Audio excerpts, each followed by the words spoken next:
반갑습니다. 오늘 2주차 순환기계를 맡은 이현아입니다.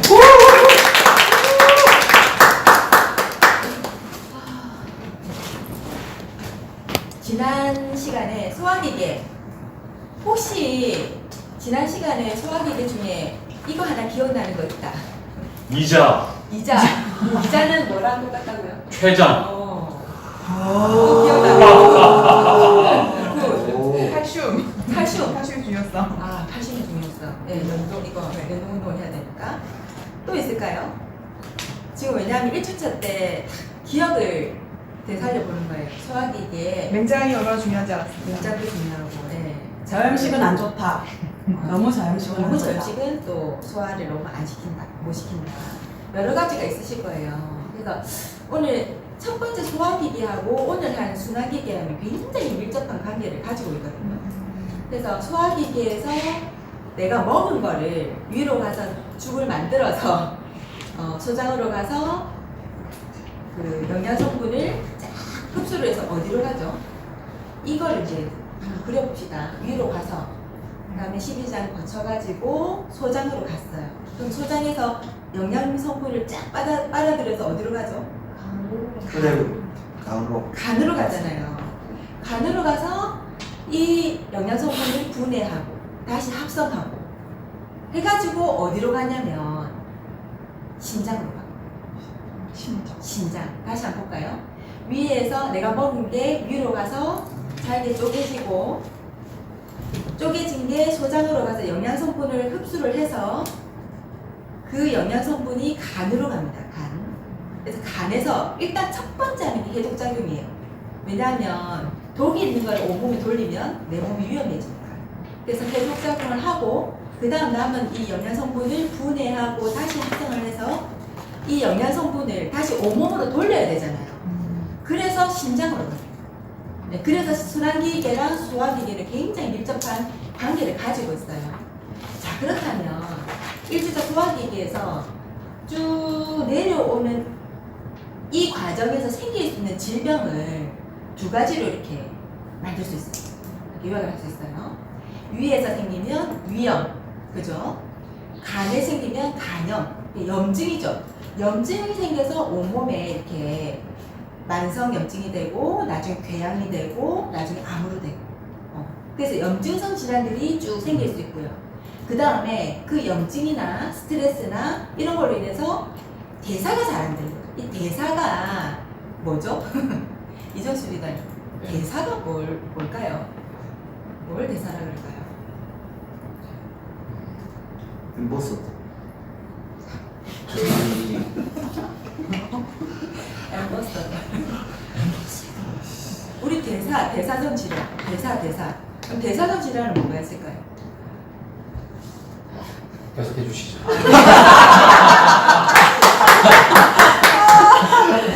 멋져요. 제가 수업을 진짜. 안 하는 이유가 이거예요. 같이 소통을 해야 되거든요. 대사라 하면 내가 먹은 거, 탄수화물, 단백질, 지방을 유용한 성분으로 잘 이렇게 분해해 나가는 과정을 대사라고 해요. 그러면은 고혈압, 당뇨, 비만, 이런 아이들은 고지혈증 이런 아이들은 전부 다 대사성 질환을 해요. 그래서 보세요. 대사성 질환이 내가 소화하는데 제대로 되지 않으면 생기는, 대사가 잘 안 되면 생기는 것 중에 어떤 질환이 있다고요? 고혈압, 고지혈 이런 대사성 질환이 있다. 그래서 소화기계와 순환기계를 굉장히 밀접한 관계를 가지고 있습니다. 그래서 간에서 분해하고 다시 재결합을 해서 어디로 간다 했죠? 심장으로. 심장으로 갑니다. 심장을 잘 이렇게 보시면 하트 모양이잖아요. 근데 이게 4개의 방으로 이렇게 이루어져 있거든요. 근데 한자를 보시면 40자에 4개가 이렇게 방이거든요. 이렇게 해서 4개 방이 있는데 위에는 우심방, 그러니까 오른쪽에 있다고 우심방, 왼쪽에 있다고 좌심방, 밑에는 심실이죠. 실, 교실, 화장실 할 때 실. 그래서 우심방과 잠시만요. 계속 띄워줘야 되는데. 멈췄어. 멈췄어. 심폐소생술. 내가 스트레스를 받았나 보네. 그래서 이게 4개의 방으로 이루어져 있어요. 그래서 영양 성분이 제일 처음에 딱 들어가는 거를 방이라고 그러고 나오는 게 실이에요. 네, 교실에서 빨리 나오고 싶잖아요. 그래 생각하시면 됩니다. 그래서 들어가는 거는 방이고 나오는 거는 실이에요. 그래서 영양 성분이 우심방으로 들어가서 우심실로 가서 그 다음에 어디로 가냐면 영양 성분을 가지고 그 다음 하나를 더 태워야 돼요. 뭘 태워야 되냐면 네, 산소를 태워야 돼요. 그래서 이 내 혈액 속에 영양소랑 산소랑 이 두 가지를 배에다 딱 태워가지고 온몸을 돌아서 그 영양소하고 산소를 세포마다 다 줄 거예요. 네. 그래서 영양소를 받아서 폐로 가서 그러니까 나가는 거는 동맥, 심장에 나가는 거는 동맥. 이때는 힘껏 딱 짜줘야 돼요. 네. 나가는 건 동맥. 그럼 폐에서 뭘 받는다 했죠? 산소를 받아서 다시 들어옵니다. 좌심방으로 들어옵니다. 좌심방으로 산소를 가지고. 그래서 들어오는 거는 정맥. 네. 폐정맥이죠. 폐로 가니까 폐동맥. 폐에서 다시 들어오니까 폐정맥. 그러면은 이게 그래서 계속 띄워줘야 된다는 게 이게 나와줘야 되는데 보시면 좌심방에서 그 밑에는 이게 좌심실이거든요. 좌심실로 옮겨서 다시 나가줘야 되죠. 온몸을 돌아야 되잖아요. 그걸 우리가 대동맥이랍니다. 오케이. 대동맥이랍니다. 그래서 다시 한번 볼까요? 간에서 영양 성분을 받아서 우심방으로 가서 우심실로 가서 다시 폐동맥으로 가서 폐에서 산소를 받아서 폐정맥으로 해서 좌심방으로 들어와서 좌심실로 내려와서 좌심실에서 한번 확 이렇게 짜주는데 시속 200km로 쫙 나가거든요. 왜 200km로 나가? 200km 운전하시는 분들이 200km면 굉장한 속도죠. 그럼 왜 그렇게 쫙 나가는 걸까요? 네, 모세혈관까지 다 가야 되기 때문에 한꺼번에 쫙 나갑니다. 나갈 때 제가 늘 하는 말이지만 혈관이 있으면 졸졸졸 이렇게 가는 게 아니라 한번 확 쏘아주니까 진짜 파도가 방파제를 치듯이 철썩철썩 하면서 혈관을 지나가거든요. 혈액이. 네, 그래서 온몸을 돕니다. 온몸을 돌아서 뭘 준다 했죠? 산소와 영양 성분을 막 갖다 줘요. 힘이 생기게. 그럼 제가 에너지를 막 내겠죠. 그 다음에 쓰고 남은 이산화탄소와 노폐물은 다시 걷어와야 돼요. 자, 그걸 걷어오는 걸 우리가 대정맥이라고 합니다. 대동맥은 한번 펌프를 팍 해가지고 온몸을 돌리는 거. 네, 그거는 대동맥. 그 다음에 찌꺼기하고 이산화탄소를 수거해 오는 거는 대정맥. 그래서 동맥은 이 펌프에 의해서 나가지만 정맥은 그냥 혈액이 밀려서 가요. 네. 그래서 정맥은 항상 판막이 있는데 그 제가 나중에 보여드릴게요. 자, 그래서 다시 한번 볼까요? 우심방에 들어와서 다시 이렇게 배로 가서 산소를 받아서 심장으로 들어와서 다시 온몸을 돌고 그 다음에 찌꺼기를 다시 가지고 심장으로 옵니다. 네. 요거를 우리가 뭐라 하냐면 순환기계 돈다. 순환기계 돈다. 그래서 이 순환기계를 두 가지로 나눌 수 있는데 온몸을 피를 돌리는 아이가 심혈관계, 대동맥이죠. 대동맥이 심혈관계. 그 다음에 대정맥, 노폐물과 이산화탄소를 가져오는 거를 림프계를 버리는 아이. 이 두 가지를 같이 합쳐서 우리가 순환기계라고 얘기를 합니다. 네, 이해가 되셨죠? 네. 제가 이 PPT 만든다고 좀 고생을 좀 했습니다. 그래서 이렇게 순환기계를 돌립니다. 그래서 보시면 눈에 보이는 정맥, 손에 잡히는 동맥이랍니다. 이게 무슨 말이냐면 정맥은 저는 이제 여자에 비해서 손에 이렇게 파란 핏줄 이게 정맥이에요. 파랗게 눈에 보이는 정맥. 그다음 손에 잡히는 동맥은 뭐냐면 맥박을 쥘 때 어떻게 하죠? 손 아래를 이렇게 딱 누르면 아래도 쿵탁쿵탁 뛰죠. 네. 그거는 동맥. 네. 그래서 동맥은 펌프를 확 팍 해서 딱 나가줘야 되기 때문에 벽이 두꺼워요. 네, 두껍고 정맥은 제가 아까 뭐랬죠? 그냥 밀려서 간다 했잖아요. 그렇기 때문에 중간에 보시면 이 판막이라는 아이가 있어야지만 역류를 안 해요.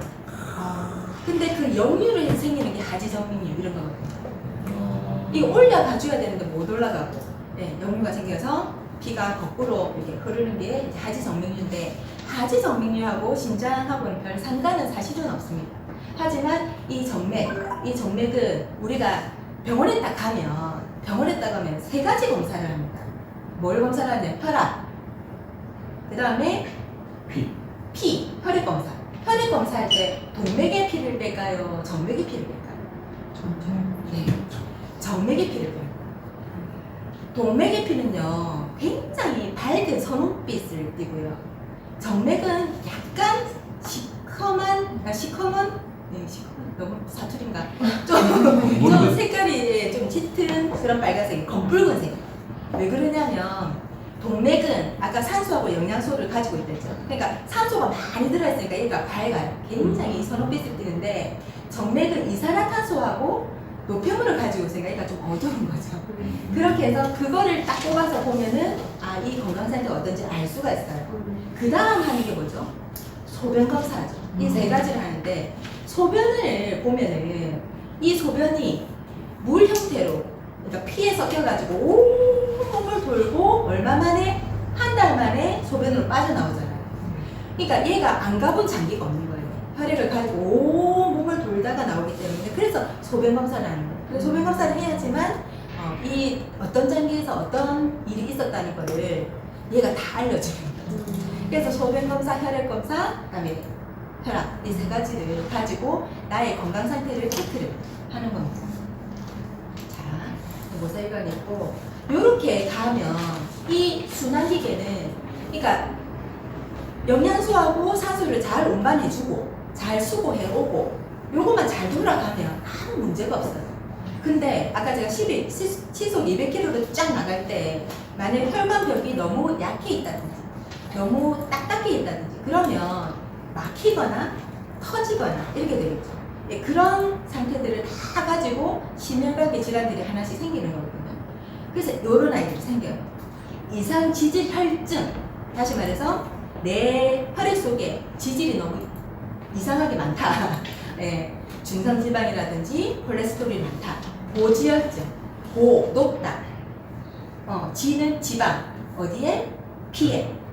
피에 지방이 너무 많다. 고지혈증. 이게요 사실은 이상지질혈증과 고지혈증이 스타트예요. 스타트. 요거부터 시작을 합니다. 요거에 시작이 돼서 고혈압이 되고요. 왜냐하면 이런 얘기가 있죠. 고혈압은 약을 먹어야 될까요? 먹지 않아야 될까요?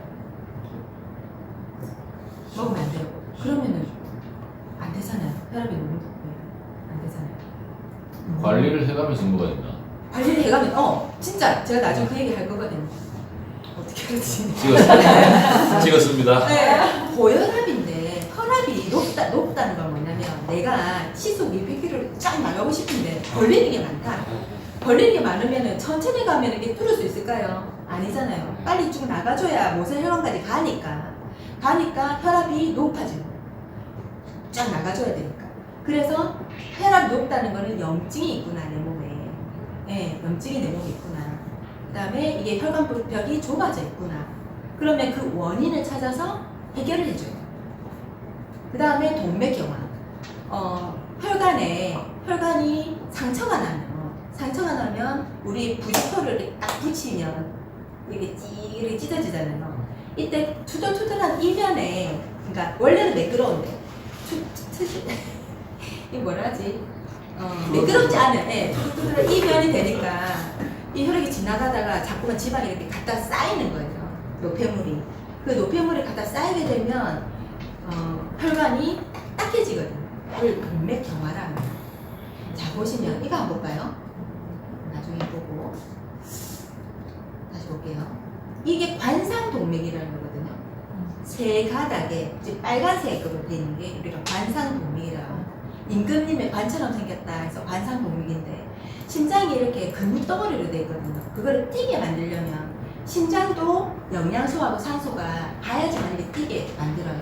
그걸 받아들이는 아이가 관상동맥. 관상동맥이 영양소하고 그 산소를 받아들여서 심장을 뛰게 만들거든요. 근데 심장에 관련된 협심증, 부정맥, 심부전증, 그다음에 심근경색 이런 아이들은 전부 다 이 관상동맥의 혈관이 좁아져서 생기는 거예요. 그래서 관상동맥의 혈관이 좁아지잖아요. 처음에 조금 좁아지면 그러니까 달리기를 했을 때 너무 숨이 찬다든지 아니면 가슴이 좀 아프다, 통통, 약간 아프다. 근데 안 달리고 있으면 괜찮다. 이건 시초예요, 시초. 근데 어느 순간에 내가 안 달리고 있는데도 아프다, 찌른다. 이거는 협심증으로 넘어간다는 거예요. 심부전증은 심장의 근육이 두꺼워져 있어요. 그래서 나 일하기 싫네, 부진하다. 심부전증. 네. 일하기 싫네, 심부전증이 되는 거고, 심근경색은 다시 말해 심장마비. 이제 하다 못해서 더 이상 내 일 못하겠다. 이게 이제 심장마비거든요. 돌연사 이래 되는 거거든요. 그거를 담당하는 아이가 이 관상동맥이에요. 그래서 우리 테스트를 하면 관상동맥의 이 중요성을 굉장히 많이 보죠. 자, 그렇게 해서 생기는 거고, 뇌혈관은 이 심장은 관상동맥이 있지만 뇌는 이 양쪽으로 올라가는 경동맥이 있거든요. 올라가고 내려오고를 하는데 이 경동맥이 좁아지잖아요. 그러면 뇌가 죽으면 어떻게 되죠? 사람 죽는 거잖아요. 나중에 내가 됐죠. 진짜 놀랍게도 경동맥이 좁아져서 뇌세포가 뇌혈관이 막히잖아요. 경색이 생기잖아요. 그럼 아주 경미한 경색 같은 경우는 이 아이가 어떻게 하냐면 지가 살아야 되니까 다른 길을 뚫어요. 다른 길을 뚫어서 막 어떻게든지 뇌에다가 이 영양성분을 넣으려고 애를 씁니다. 대신에 나중에 나올 건데 그것도 어느 정도 좀 움직이고 운동도 좀 하고 그런 사람들은 뻗어나가고 뭐 길을 찾고 이걸 하는데 너무 늘 이렇게 있는 사람들은 요거조차도 안 해요. 그러면 뇌경색이 빨리 일어나고 나중에 잘못하면 치매까지 넘어갈 수도 있는 거고, 지금 뇌경색, 막히는 걸 경색, 터지는 걸 출혈이라고 하죠. 이거 두 개 합쳐서 뇌졸중인데, 뇌졸중은 뇌졸중풍의 줄임말이에요. 뇌졸중풍, 말하자면 우리 늘 말하는 중풍이죠, 중풍. 사지가 마비되고 하는 이런 중풍을 일으키는 게 뇌경색, 막히든지 터지든지 요거거든요. 근데 뇌경색 같은 경우는 처음에 초기에 발견되면 빨리 회복이 되는데, 저희 아버지가 뇌경색으로 쓰러지셨는데 너무 늦게 발견된 거예요. 새벽에. 그러다 보니까 말씀하지 못하시고 움직이지 못하시고 코에 이제 줄을 해서 이렇게 2년 반을 누워 계셨거든요. 근데 지금 생각해보면 제가 진짜 너무 끔찍한 게 뭐냐면, 인간의 질병 중 가장 잔인하고 끔찍한 병이라고 있잖아요. 이 심혈관계 질환은 갑자기 옵니다. 왜냐하면 우리 간이 침묵의 장기죠. 침묵의 장기인데 심장도 그래요. 심장도 신경이 그렇게 많지 않기 때문에 혈관이 한 50% 이상이 막혀야지만 증상이 옵니다. 네. 그렇기 때문에 이거는 갑자기 오게 되고, 그 다음에 눕게 되면 움직이지 못하고 말은 하지 못하지만 머리는 살아있어요. 그래서 딱 그냥 식물인간처럼 이렇게 딱 누워는 있는데 누가 무슨 말을 하고 이걸 다 듣는 거죠. 네. 그래서 저희 아버지가 2년 반을 누워 계셨는데 그때 그럴 줄 알았으면 좀 더 좋은 말을 많이 해드릴 걸, 이런 생각이 막 많이 들더라고요. 진짜 좀 힘들었어요 그때. 그래서 이 질병들은 진짜 조기에 아까 말씀한 것처럼 관리를 하고 그렇게 진행을 해야 됩니다.